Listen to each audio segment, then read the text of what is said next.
வணக்கம் friends, welcome to round about case YouTube channel. எல்லாரும் எப்படி இருக்கீங்க? நல்லா இருக்கீங்களா? ஒவ்வொரு நாளும் ஒவ்வொரு கோயிலை பத்தி டீட்டெயிலா இந்த சேனல்ல பார்த்துட்டு வரோம். இன்னைக்கு நம்ம பார்க்க போற திருக்கோவில் வேலூர் மாவட்டம் திருமால்பூர் எனும் ஊரில் உள்ள அருள்மிகு மணிகண்டேஸ்வரர் திருக்கோவில். இந்த கோயிலை பத்தி டீட்டெயிலா தெரிஞ்சுக்கலாமா? பார்வதி தேவியால் விருதசீர நதிக்கரையில் மணலால் அமைக்கப்பட்ட லிங்கம் இங்கு மூலவராக உள்ளது. அது கரைந்து விடாமல் இருக்க லிங்கத்தின் மீது குவளை, அதாவது செம்பால் செய்யப்பட்ட கவசம் சாத்தியே அபிஷேகம் செய்யப்படுகிறது. சிவபெருமானின் மூலஸ்தானம் அருகே திருமால் கை கூப்பி வணங்கிய நிலையில் செந்தாமரை கண்ணப் பெருமாள் என்ற நாமத்துடன் உள்ள தலம் இது. மூலவரின் அருகே அதிகார நந்தி நின்ற நிலையில் உள்ளார். சிவன் கோவில் என்றாலும் பெருமாள் அருள் பெற்ற தலம் என்பதால் பிரம்மோற்சவ காலத்தில் கருட சேவை நடக்கிறது. சுமார் 1.2 ஏக்கர் பரப்பளவில் சுற்று மதில் சுவர்களுடன் கிழக்கு நோக்கிய ராஜகோபுரமும் 2 பிரகாரங்களுடன் கோவில் அமைந்துள்ளது. கோவிலுக்கு எதிரில் சக்கர தீர்த்தம், சுவாமி சன்னதி கிழக்கு நோக்கியும் அம்மன் சன்னதி தெற்கு நோக்கியும் அமைந்துள்ளது. உள் பிரகாரத்தில் விநாயகர், சிதம்பரேஸ்வரர், சோமாஸ்கந்தர், சுப்பிரமணியர், சண்டிகேஸ்வரர், நடராஜர், கஜலட்சுமி முதலிய சன்னதிகள் உள்ளன. பெருமாள் வணங்கி சக்கரம் பெற்ற தலமாதலால் இங்கு வழிபடுவோருக்கு எதிரி பயம் இருக்காது. வழக்குகளில் வெற்றி பெறலாம் என்பது நம்பிக்கை. பராந்தக சோழன் நினைவாக அமைக்கப்பட்ட சோழீஸ்வரர் மேற்கு நோக்கி அருள்பாலிக்கிறார். 8 கரத்துடன் துர்க்கை நளினமாக காட்சி தருகிறாள். சிவன் கோவில் என்றாலும் பெருமாள் அருள் பெற்ற தலம் என்பதால் பிரம்மோற்சவ காலத்தில் கருட சேவை நடக்கிறது. 10 கரங்களுடன் வல்லபை விநாயகரும் அனுக்கிரகம் புரிகிறார். இக்கோவிலின் தல வரலாறை பார்ப்போம். குபன் என்ற அரசனுக்காக திருமால் துதீசி முனிவர் மீது தனது சக்கரத்தை வீசினார். ஆனால் அது முனிவரின் தெய்வீக உடம்பில் பட்டு சக்கரத்தின் முனை மழுங்கி விட்டது. கவலை அடைந்தார் திருமால்.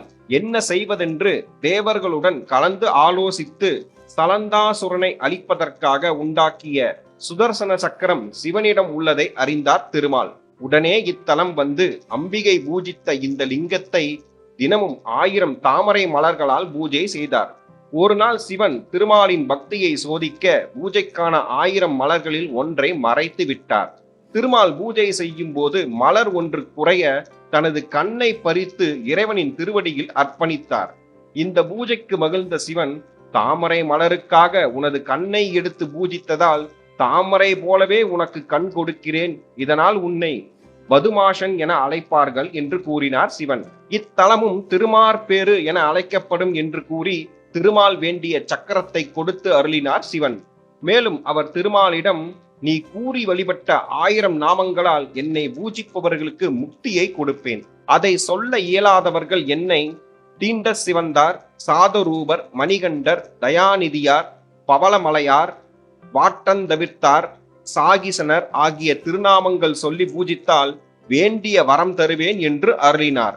இத்தலத்தில் ஒரு கண நேரம் தங்கியவர்களுக்கும் முக்தியளிக்க வேண்டும் எனவும், இங்கு வழிபட்டால் அனைத்து கோவில்களில் உள்ள லிங்கங்களையும் வழிபட்ட பலன் கிடைக்க வேண்டும் எனவும் வரம் பெற்றார் திருமால். சிவன் மனம் மகிழ்ந்து திருமால் கேட்ட வரம் தந்தருளியதாக கூறுகிறது வரலாறு. இக்கோவிலின் மூலவர் மணிகண்டீஸ்வரர், தாயார் அஞ்சனாட்சி, தலவிருச்சம் வில்வம், தீர்த்தம் சக்கர தீர்த்தம். புராண பெயர் ஹரிச்சக்கரபுரம், திருமார்பேறு. இப்போது இருக்கும் பெயர் திருமால்பூர். கோவில் திறந்திருக்கும் நேரம் காலை 6 மணி முதல் 12 மணி வரை, மாலை 4 மணி முதல் இரவு 9 மணி வரை திறந்திருக்கும். இக்கோவில் காஞ்சிபுரத்தில் இருந்து 22 கிலோமீட்டர் தொலைவில் உள்ள பணப்பாக்கம் வழியாக ஆற்காடு செல்லும் பஸ்ஸில் கோவிலுக்கு செல்லலாம். சென்னையில் இருந்து வருபவர்கள் அரக்கோணம் வழியாக காஞ்சிபுரம் வரும் வழியில் திருமால்பூரில் இறங்க வேண்டும். அருகிலுள்ள ரயில் நிலையம் திருமால்பூர், அருகிலுள்ள விமான நிலையம் சென்னை. மீண்டும் ஒரு நல்ல பதிவில் உங்களை சந்திக்கிறேன். இந்த வீடியோ உங்களுக்கு பிடித்திருந்தால் லைக், ஷேர், சப்ஸ்கிரைப், கமெண்ட் செக்ஷனில் கமெண்ட் செய்யவும். நன்றி, வணக்கம்.